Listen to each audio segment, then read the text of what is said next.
Then I sat up on the tabletop while he ate and chattered to me about his birthday.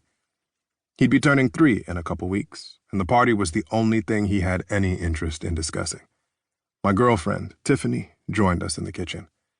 Our relationship was coming to an end, at least in my opinion, but she was pregnant again, and hoping that a second baby would draw us back together as a couple. Apart from my feeling of hopefulness, it was an otherwise normal morning. I felt the typical cares that I experienced at the beginning of every day: fatherhood worries, relationship stress, and the uncertainty of surviving. But still, I had a sense from the start that it was somehow different.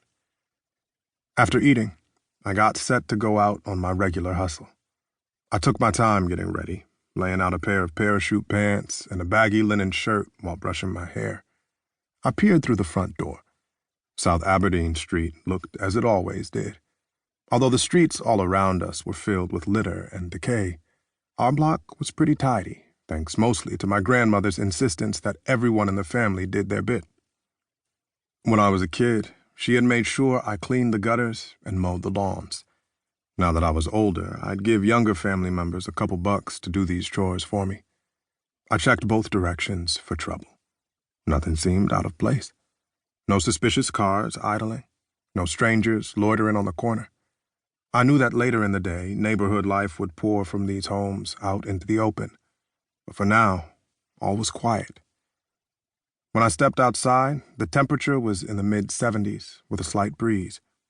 Sunlight gleamed like money off the chrome grille of my Cadillac Eldorado. I climbed in and cranked up the new Keith Sweat album so high that people could hear me coming from 2 blocks away. So far, the summer had been fun. A lot of fun. Pool parties, women, clubs. It had been a non-stop bash, and I stood atop my game. All day and all night, the streets of the South Side, trash piles, broken glass, boarded-up windows and all, were my domain. When I say my regular hustle, what that meant was seeing girls and selling cocaine. Dealing drugs was the path I took to support my family. I was not a kingpin or anything.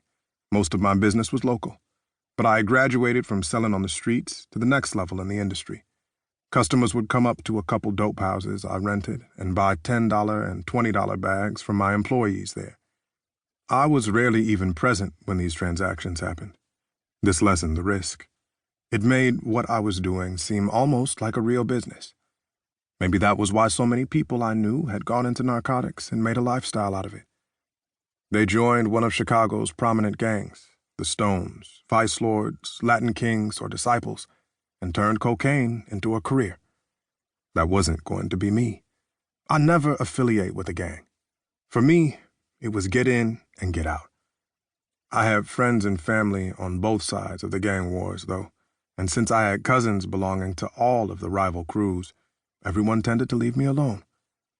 When you're a teenager and you're getting this money, you feel untouchable. You feel like they can't fuck with me. In fact, I used to always say just that. I had never been locked up. I had never even seen the inside of a police station. Then I turned 21, and shit got hectic real quick. It got really real. In the 1980s, everybody was coming up dead somewhere. If it wasn't in a garbage can, it was in the river. If it wasn't in the river, it was in a car. And every one of them that you heard about coming up dead was a dope dealer. I was getting antsy. Police had busted into my house in June and discovered 700 grams of cocaine.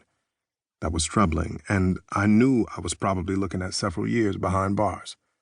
But it wasn't the cops who scared me most. Dudes in the neighborhood knew I had money on me, and that played heck on my mind. My nerves were gone. I was taking all sorts of precautions. I never let Ronnie Jr. or his mom ride in the car with me, just in case someone tried to shoot me down. I had been robbed at gunpoint in a darkened hallway, and that made me paranoid. I didn't feel safe in my own house. Now, if I got home and saw that the rooms were dark, I would call from my car phone and have someone turn on the lights before I ventured inside. I was telling myself constantly that it was time to call it quits and get out of the dope game. I had one son and a second on the way. I had bought Ronnie Jr. a bike with training wheels.